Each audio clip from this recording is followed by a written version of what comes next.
Assalamualaikum warahmatullahi wabarakatuh. Perkenalkan, nama saya Harni, NIM D1B1202090 dari Universitas Megarizky. Saya dari kelas C06, kelas Ali Jenjang tahun 2020. Baiklah, pada video kali ini saya akan menyampaikan resume mengenai kimia klinik. Pertama yaitu ada spesimen urin, yang kedua itu spesimen darah, yang ketiga yaitu spesimen feses, yang keempat yaitu spesimen sperma, selanjutnya yaitu spesimen sputum.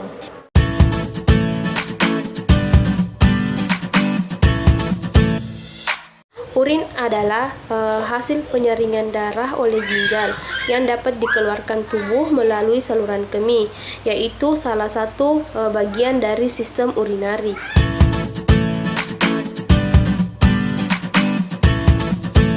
Darah adalah cairan yang terdapat di seluruh bagian tubuh yang terbentuk dari sel jaringan hidup. Darah mengalir ke seluruh bagian tubuh menggunakan sel pembuluh darah. Selanjutnya, pemeriksaan untuk sampel darah itu sendiri adalah serangkaian pemeriksaan yang dilakukan untuk mendeteksi sesuatu penyakit. Mengambil sampel darah, salah satunya yaitu dengan cara menusukkan salah satu jari dengan menggunakan alat khusus.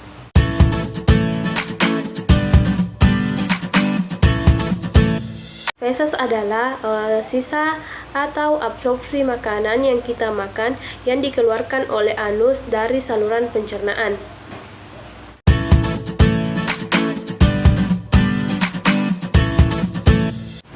Yang selanjutnya yaitu sel sperma. Sperma atau spermatozoa adalah sel gamet dari laki-laki yang berukuran sekitar 50-60 mikrometer yang terdiri dari 3 bagian.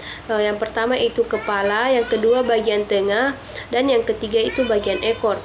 Sperma atau spermatozoa sendiri itu dapat dihasilkan dari testis laki-laki.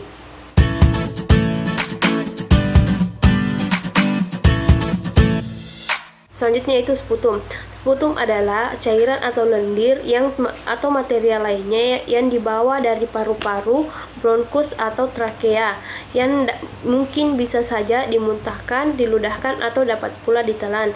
Dengan bahasa Latin, sputum dapat disebut juga sebagai meludah atau disebut juga sebagai dahak.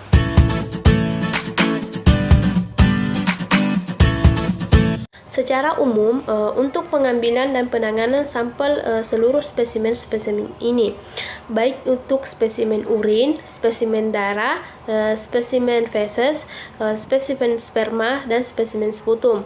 Untuk pengambilannya dan penanganannya yaitu dilakukan dengan cara yang bersih dan steril, karena tujuan dari penanganan ini yaitu untuk menghindari terjadinya kontaminasi bakteri yang dapat mempengaruhi hasil dari pemeriksaan dari spesimen-spesimen tersebut. Dan tujuan selanjutnya yaitu menjaga agar bakteri yang terdapat di dalam spesimen-spesimen tersebut itu tidak mati, sehingga hasil yang didapatkan itu dan hasil yang diperoleh itu dapat maksimal pada saat pemeriksaan dilakukan.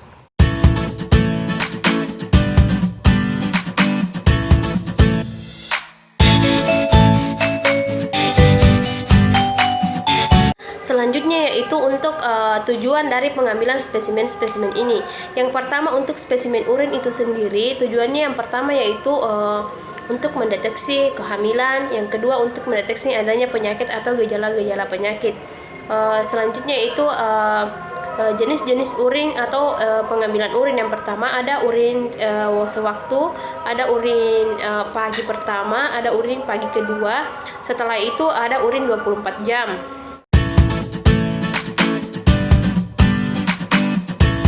Untuk spesimen darah, tujuan dari pengambilan spesimen darah itu sendiri yang pertama yaitu untuk mendeteksi adanya racun atau zat-zat yang berbahaya di dalam tubuh, serta untuk mendeteksi beberapa penyakit secara menyeluruh. Selanjutnya, penyakit-penyakit apa saja yang dapat dideteksi dari pengambilan spesimen darah. Yang pertama yaitu diabetes, tifoid, kolesterol, malaria, dan masih banyak lagi penyakit yang dapat dideteksi dengan menggunakan spesimen darah. Untuk penyakit diabetes itu sendiri, penyakit diabetes terbagi menjadi dua, yaitu DM tipe 1 dan DM tipe 2. Faktor pencetus dari penyakit diabetes itu yang paling sering terjadi yaitu adanya faktor genetik atau keturunan.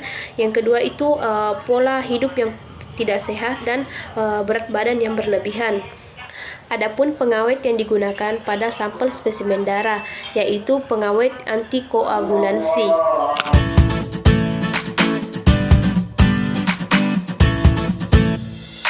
Adapun tujuan dari pengambilan spesimen feses, salah satunya yaitu tujuan dari pengambilan spesimen feses itu sendiri adalah untuk mendeteksi beberapa kuman.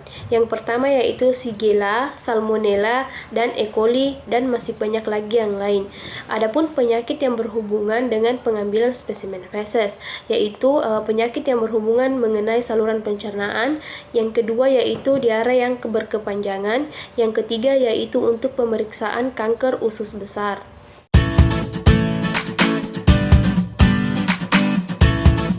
Selanjutnya itu spesimen sperma. Spesimen sperma itu sendiri dapat diperoleh dengan berbagai cara.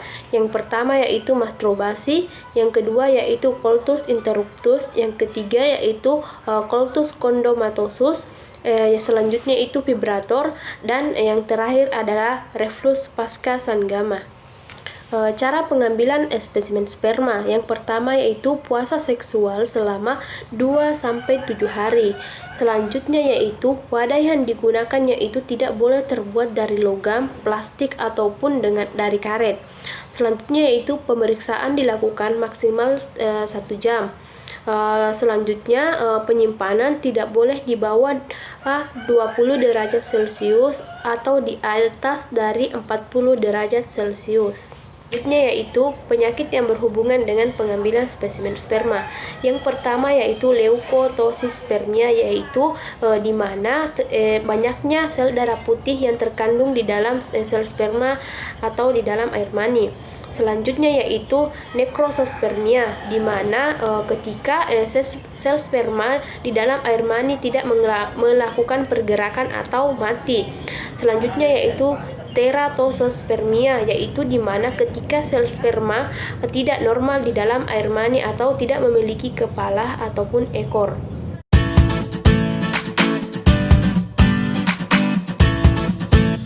Selanjutnya yaitu tujuan dari pengambilan sampel spesimen sputum. Adapun tujuan dari pengambilan sampel ini yaitu untuk mendeteksi beberapa penyakit yang berhubungan dengan saluran pernapasan. Yang pertama yaitu bronkitis, yang kedua TBC, yang ketiga yaitu pneumonia, yang keempat yaitu abses paru-paru. Adapun pengambilan spesimen terbagi menjadi 3. Yang pertama yaitu dahak semalam atau dahak selama 24 jam.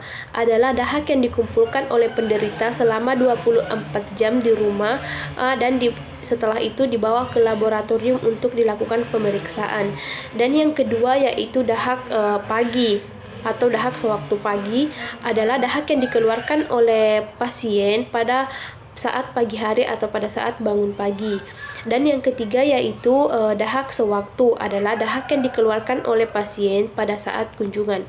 Untuk memperoleh hasil yang lebih baik, disarankan dahak yang digunakan yaitu dahak pagi dan dahak 24 jam atau dahak semalam, sekitar 3-5 mili untuk setiap wadah dahak.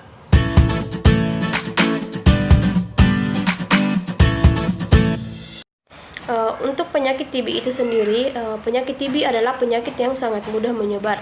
Penyakit ini disebabkan oleh infeksi Mycobacterium tuberculosis. Penyakit ini sangat mudah ditemukan pada negara-negara yang berkembang, terutama juga di Indonesia. Penyakit ini dapat menyerang baik anak-anak maupun orang-orang dewasa, dan penularannya itu sangat tinggi. Penyakit TB ini sangat mudah sekali menular.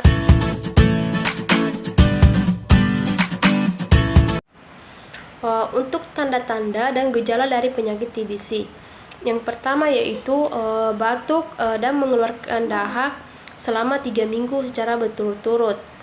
Selanjutnya yang kedua yaitu sesak napas, nyeri pada dada. Selanjutnya sering menggigil pada malam hari, serta mengeluarkan sputum.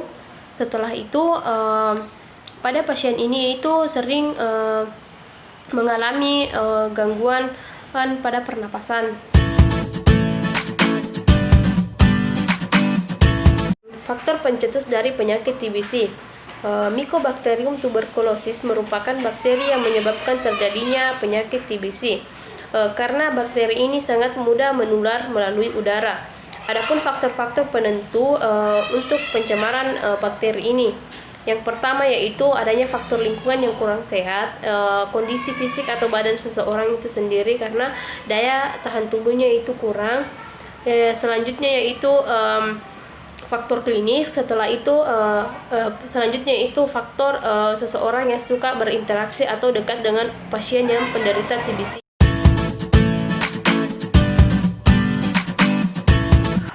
Adapun beberapa cara yang dapat dilakukan untuk mencegah terjadinya penularan penyakit TB. Yang pertama itu untuk pasien penyakit TB itu sendiri sebaiknya dia tetap tinggal di dalam rumah dan tidak keluar-keluar atau berinteraksi dengan banyak orang. Selanjutnya yaitu jika pasien ini akan keluar atau berinteraksi dengan seseorang, yaitu setidaknya menjaga jarak atau menggunakan masker agar seseorang itu juga tidak mudah terkena. Selanjutnya itu mengatur pola hidup atau gaya hidup yang sehat, tidak sembarang mengkonsumsi makanan-makanan. Selanjutnya untuk pasien TB itu sendiri tidak meludah sembarangan tempat agar orang yang lewat atau orang yang menghirup udara itu di dekat itu tidak terkena infeksi bakteri dari tuberkulosis itu sendiri. Selanjutnya itu menghindari dari udara dingin dan pada tempat tinggalnya itu memiliki ventilasi agar kuman-kuman penyebab infeksi bakteri ini sendiri itu dapat keluar melalui udara dan terurai oleh udara. Selanjutnya yaitu usahakan dapat terkena oleh sinar matahari dengan tepat.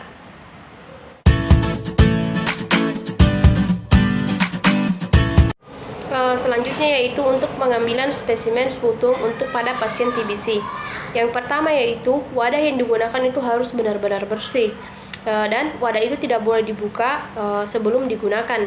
Yang kedua yaitu pada pagi hari ketika pasien akan selesai menggosok gigi, membilas mulut tanpa menggunakan cairan pembersih mulut. Selanjutnya yaitu jika memungkinkan pasien membuka jendela terlebih dahulu sebelum akan pengambilan spesimen karena untuk menjaga orang-orang di sekitar. Selanjutnya yaitu tahan napas selama 5 detik. Setelah itu ulangi baru keluarkan secara perlahan-lahan. Setelah itu muntahkan dahak atau spesimen sputum ke dalam wadah. Ulangi secara terus-menerus sampai mencapai batas 5 mili. Setelah itu tutuplah wadah itu sampai rapat dan bersihkan bagian luar wadah sampai bersih. Setelah itu keringkan. Setelah itu dikirim ke laboratorium untuk dilakukan pemeriksaan terhadap penyakit TBC.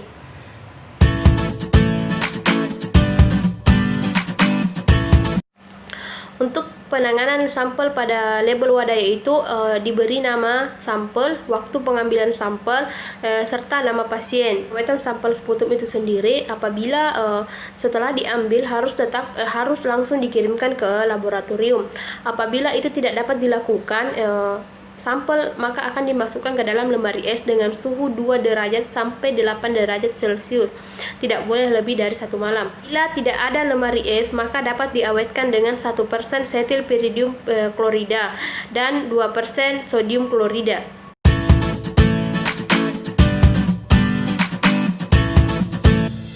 Yaitu untuk pemusnahan sampel sputum.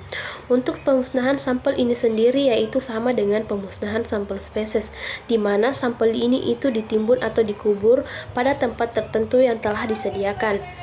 Sanitary landfill adalah metode yang paling baik digunakan untuk memusnahkan sampel ini.